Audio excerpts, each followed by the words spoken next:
Buenas tardes, profesor. Esta tarde voy a presentar la introducción que fue hecho por mis integrantes Esteban Altamirano, José Echevarría, Renato Magallanes, Alejandra Domínguez y yo, Jorge Ignacio Simón.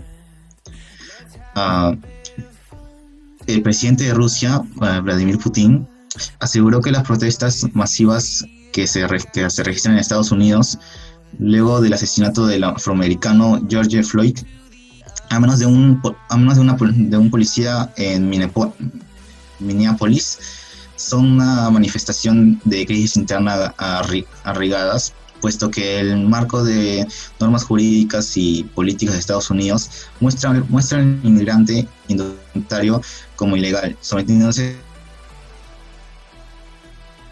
continuamente a una sistemática de su explotación con condiciones de discriminaciones, esta vez con base en el estatus migratorio de las personas. Por otro lado, la sociedad americana presenta desigualdades desde un punto social y económico. El 20% de la población más rica del país controla casi el 80% de la riqueza total. Se demuestra en el acceso desigual a la educación, reflejando que el número de oportunidades depende del estatus. Además, según una encuesta del portal, se concretó que el 79% de los estadounidenses preferiría otros beneficios aparte del aumento de sueldos, como un seguro médico, días de vacaciones pagados o tal vez un plan de jubilación como en Europa. Asimismo, las primeras medidas tomadas por los gobiernos de Europa y Estados Unidos de arreglar su crisis económica global fueron dirigidas a limitar los efectos de las convulsiones bursátiles más que sus causas, como los rescates bancarios. En la actualidad se debaten muchas soluciones y propuestas para solucionar los problemas. En el presente hay que sacar iniciativas europeas para solucionar sus problemas internos. A continuación, expondremos los argumentos sólidos que defienden mis tesis. Buenas tardes, profesor Capellino. Soy José Miguel Echevarría Ruiz. En esta oportunidad les voy a exponer mi párrafo de argumentación para sustentar la tesis planteada por nuestro equipo, que en este caso sería que Estados Unidos debería aplicar las iniciativas de Europa para solucionar sus problemas internos. Principalmente yo sostengo de que en países de Europa hay un mayor índice de felicidad que en Estados Unidos, ya que en primer lugar los inmigrantes de España dicen ser más felices que en Estados Unidos. Esto se ve reflejado en dos testimonios que veremos el día de hoy, que son del periodista Mario Saavedra y del creador de contenido de YouTube Ayrton Marín Viajes. Por un lado, Mario Saavedra, que ha vivido 3 años en Estados Unidos, ha comparado estos dos países su calidad de vida y nos dice que justamente en España son más felices por la gran calidad de vida que tienen ahí y que le dan a sus pobladores. Asimismo, el creador de contenido de YouTube, Ayrton Marín Viajes, nos menciona de que en Estados Unidos tiene familiares que sostienen de que ahí se vive para trabajar y que en sí se tienen 2 o 3 trabajos para justamente mantener su calidad de vida. Mientras tanto, en España se necesita uno para mantener una gran calidad de vida y por lo tanto la felicidad. En segundo lugar, sostengo de que Finlandia, que es un país europeo, tiene el mayor índice de felicidad o es el país más feliz del mundo. Y me baso en esto por 2 informes. El primero, el informe de felicidad mundial del 2019 y en segundo lugar, en el informe del reportaje chileno T13. Por un lado, el reportaje de T13 nos menciona de que Finlandia es el país más feliz del mundo por diferentes razones, tales sean como el apoyo social, la corta brecha que hay entre la discriminación laboral ahí, la gran educación que tiene, que es un ejemplo, y entre otros factores. También nos dice el Informe Mundial de la Felicidad del año 2019, que fue publicado por la Red de Soluciones de Desarrollo Sostenible por las Naciones Unidas. Nos menciona de que Finlandia en el 2019 y 2018 ha recibido el premio, o bueno, la conmemoración de ser el país más feliz del mundo por segundo año consecutivo, y que esto lo ha logrado por diferentes razones, entre las cuales ser el mejor en 6 variables que procuran el bienestar de su población, tales sean como los ingresos, la libertad, la confianza, la esperanza de vida saludable, el apoyo social y la generosidad. En mi opinión, en Finlandia, o bueno, en general Europa, es una gran mira, es un gran punto de mira para los próximos inmigrantes que vengan aquí y tiene grandes posibilidades para desarrollarse y generar nuevos ingresos y una nueva vida. Así también, cabe destacar que Oscar Camps, que es el director de la ONG proactiva Open Arms, él dijo en su tiempo, en el año 2017, o sea, hace 3 años, que justamente Europa, en sí España, se iba a convertir en uno de los puntos de mira de todos los inmigrantes del mundo, tales sean por sus beneficios en el trabajo y otros factores que se verán a lo largo de este ensayo. A continuación le doy paso a mi compañera Alejandra para que explique su párrafo de argumentación. Buenas tardes, profesor. Mi nombre es Morales Domínguez María Alejandra. En esta oportunidad voy a exponer mi párrafo de ejemplificación. Bueno, las leyes laborales son distintas entre países del primer mundo, como los Estados Unidos y los países europeos. En primer lugar, las diferencias de los beneficios laborales que existen entre Estados Unidos y Europa. Por ejemplo, la comparación de vacaciones pagadas es muy distinta entre dos países, ya que las empresas europeas están obligadas legalmente a dar una aproximada de 4 semanas pagadas a sus trabajadores. En cambio, Estados Unidos no se contempla este derecho, ya que estas compañías se niegan a pagar sus empleados durante el periodo vacacional. También se evidencia a una gran comparación en baja por maternidad. En Europa están obligados a garantizar un mínimo de 14 semanas de baja maternal pagada, mientras que Estados Unidos no se contempla esta opción. En segundo lugar, la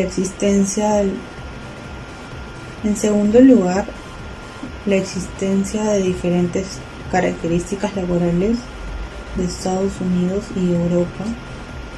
Por un lado, existen unas horas al año. En cambio, en Estados Unidos alrededor de 850 horas. Asimismo, comparación de remuneración laborales en Europa.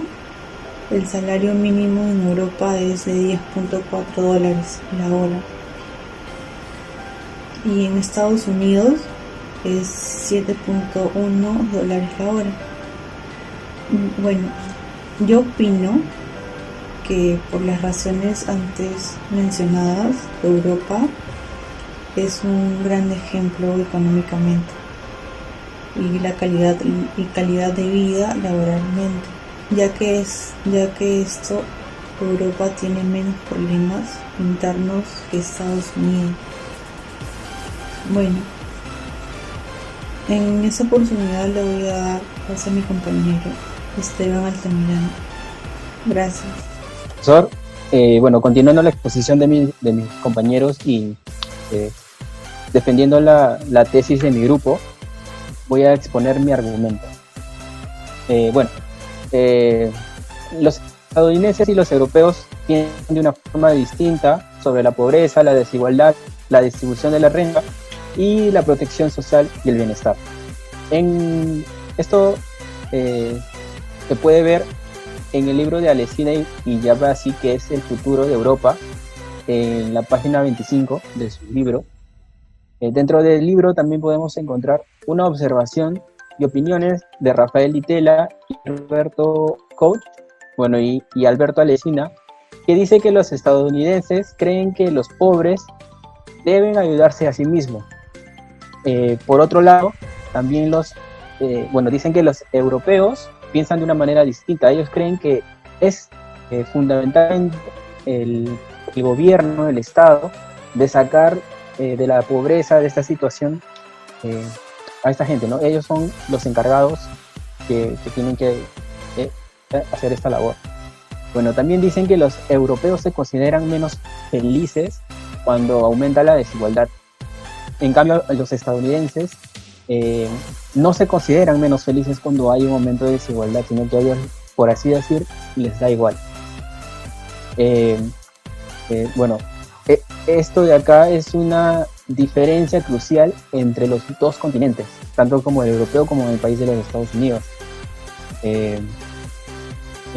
Estas razones o estas diferencias que hay, estas formas de pensar, hace que haya consecuencias importantes como la tributación, el gasto público, la educación, la migración, la cohesión social. Cuando el Estado interviene y lo hace de forma muy abrupta o digamos un poco masiva, hay efectos que no son deseados en esos dos continentes.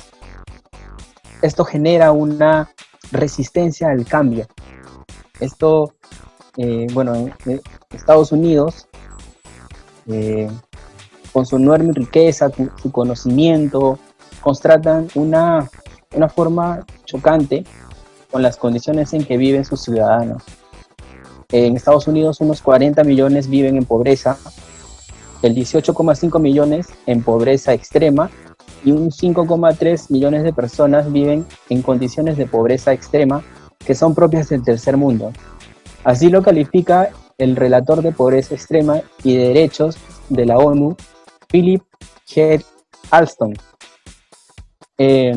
También el país de las oportunidades, un lugar donde el sueño americano puede hacerse realidad, nos dice que es solamente una ilusión. Ellos tienen una de las tasas más bajas de movilidad social.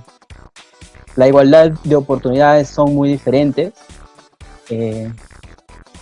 Bueno, como lo dije al principio, el sueño americano solamente es una ilusión. También hay una alta desigualdad extrema y esta debilita el crecimiento económico sostenido. Se manifiesta en bajos niveles educativos, en un sistema de salud inadecuado y en la ausencia de protección social para la clase media y para los pobres, ¿no? Esto limita las oportunidades económicas e inhibe el crecimiento general de cada persona. La secretaria de Educación, Betsy DeVos, lo manifiesta de esta forma. Bueno, con eso acabaría mi participación y le daría paso a mi siguiente compañero para que siga la exposición del grupo. Gracias. Me presento, soy el alumno Renato Magallanes, estudiante de la carrera de marketing. Y en esta oportunidad expondré o respaldaré nuestra tesis. Dice, el comercio de los Estados Unidos se ha visto facilitado en la inversión y distribución y también el intercambio de productos con diferentes países del mundo. En primer lugar, el concepto del sistema económico mundial analiza la incorporación de los inmigrantes hacia un nuevo mercado laboral, la cual es una respuesta fundamental a los cambios y desplazamientos del capital transnacional. Por ejemplo, existe un mayor ingreso económico por las relaciones exteriores que tiene Estados Unidos con otros países del mundo. Además, realiza inversiones de gran importancia y son inversiones numerosas comparado con otros países del mundo con respecto al comercio exterior. En segundo lugar, la presencia de la habla hispana en Estados Unidos es crucial e importante, ya que estos grupos contribuyen a un número, o mejor dicho, están en una etapa de crecimiento masivo en los Estados Unidos, y esto se puede apreciar, por ejemplo, en las áreas de trabajo, en las áreas de artes, en las áreas de los deportes, en la área de educación y en las áreas y otras áreas. Por ejemplo, en el área de educación la educación norteamericana es de primer nivel, por ser el país de primer mundo, y esta ofrece grandes ventajas comparados a otros países. Por ende, los inmigrantes, al acceder a esta educación de primer mundo y de un nivel superior a los demás países, tienden a tener un trabajo bien remunerado, y por ende estos inmigrantes pueden acceder a empleos de puestos importantes y pueden acceder y darles empleos a inmigrantes que recién se llegan al país como una oportunidad de trabajo. Además, según Ismael, en el año 2016 nos dice que la presencia de habla hispanos en el país de Estados Unidos con respecto a las elecciones presidenciales de los Estados Unidos, claro está, estriba en el hecho que ese sistema electoral no elige al presidente de modo directo. Es todo lo contrario, más bien el colegio electoral que está compuesto por 538 miembros, es el que elige al presidente, ¿no?, de Estados Unidos. Por ello se ven beneficiados con la presencia de las personas del habla hispana en el país. Si hablamos acerca de los ingresos en el país de los Estados Unidos, nos dice que la distribución de los ingresos en el país ha sido considerada como uno de los factores que afecta con mayor fuerza a los grupos inmigrantes que son que recién llegan al país. Se les consideran como que más vulnerables y estas se consolidan o tienden a estar en la pobreza por el llamado el sueño americano, que llegan a encontrar oportunidades laborales en el país para mejorar económicamente.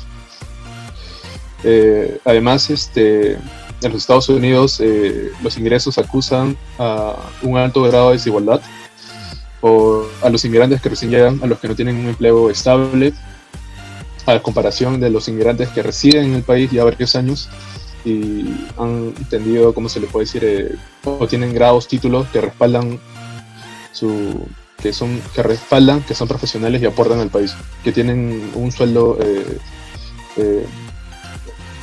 estable, se lo podría decir. Y además se estima que la población total de inmigrantes, los que llegan, es relativamente baja y solamente alcanza el 1.2%, gracias al Instituto Nacional de Estadística. Gracias. Daré continuación a mi compañero que tendrá su argumento. Buenas tardes, profesor. Mi nombre es Jorge Simón Trigoso. Estudio en la carrera de Ingeniería Civil y hoy debo ver mi tema, mi párrafo. Las diferentes acciones de Estados Unidos y Europa para querer salir de la crisis económica. Probablemente las decisiones de Estados Unidos y Europa fueron iguales, pero a la vez hicieron de diferentes formas, con más repercusión mediática. Lo primero que hicieron fueron los rescates bancarios. Por otro lado, primeramente el eje de de Estados Unidos fueron las de esas acciones de Estados Unidos fueron los planes QE, Quantitative Easing. Lo primero que hizo Estados Unidos fue salvar los bancos, solo que de una manera un poco rara, porque quiso salvar los bancos más grandes y a los más pequeños dejarlos fuera. Dejó a una gran cantidad de los bancos más pequeños, mientras que otra medida que intentó tomar también Estados Unidos para las autoridades monetarias fueron la reducción de los tipos de intereses de reacción de los bancos centrales, que eso permitió a los bancos financiarse a un coste menor y paliar en partes la escasez y de liquidez en los mercados financieros, pero ha tropezado con muchas dificultades a la hora de intentar reactivar el crédito de la economía. Bueno, ahorita el eje duro para el eje de Europa para salir de la crisis económica. El eje que hizo de las políticas económicas fueron los ajustes fiscales, especialmente de reducciones de gasto público que limitaron el déficit y la deuda a niveles sostenibles. Fue debido a una compleja estructura política en la Unión Europea. Estas medidas aplicaron una forma de cada Estado miembro. Cada Estado miembro ha tenido un grado de éxito diferente a la hora de intentar contener el déficit y la deuda, como se puede intentar comprobar al comparar a Alemania, cuyas finanzas públicas cerraron este año 2016 en superávit, igualmente con Grecia, que fue rescatado más de 3 entre el 2010 y el 2015. Entonces, lo que nos hacemos como pregunta es, ¿cuál de las dos acciones que hicieron Estados Unidos y Europa fue lo mejor? A ver, lo mejor básicamente, analizándolo, en ambos casos, la clave de ambas acciones que hicieron Estados Unidos y Europa fueron las políticas monetarias y no las fiscales. En la Unión Europea hizo la decisión del BCE, Banco Central Europeo, fue aplicar también los planes QE, que eso lo hizo pero el 2014. Ha dado lugar a una cotización más baja del euro, mayores exportaciones y una consolidación del crecimiento y de la creación del empleo, mientras las medidas de autoridad parecen suavizarse un poco. Bueno, en Estados Unidos, sin embargo, su crecimiento ha continuado el de la deuda pública y el agotamiento de las políticas de la Reserva Federal presagia. Fue una retirada progresiva de los QE y futuros ajustes fiscales, mientras que la subida de tipos de intereses se busca evitar la creación de nuevas burbujas financieras. Gracias. Y ahora se lo voy a pasar a mi siguiente compañero. Para concluir nuestra exposición, retiramos nuestra tesis en que Estados Unidos sí resolvería sus problemas internos al aplicar las iniciativas europeas. En primer lugar, en países de Europa existen mayor índices de felicidad en las personas que en Estados Unidos.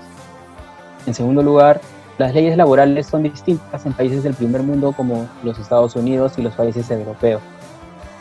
En tercer lugar, los estadounidenses y los europeos piensan de manera distinta. En cuarto lugar, el comercio de Estados Unidos se ha visto facilitado en la inversión de intercambios de productos con diferentes países. En un quinto lugar, diferentes acciones de Estados Unidos y Europa para salir de la crisis económica. A comentario personal del grupo, en realidad la única solución posible para que Estados Unidos solucione sus conflictos internos es aplicar estas iniciativas europeas, pero si no se hace esto a tiempo, el país quedará envuelto en una guerra interna que lo desestabiliza tanto social como económicamente.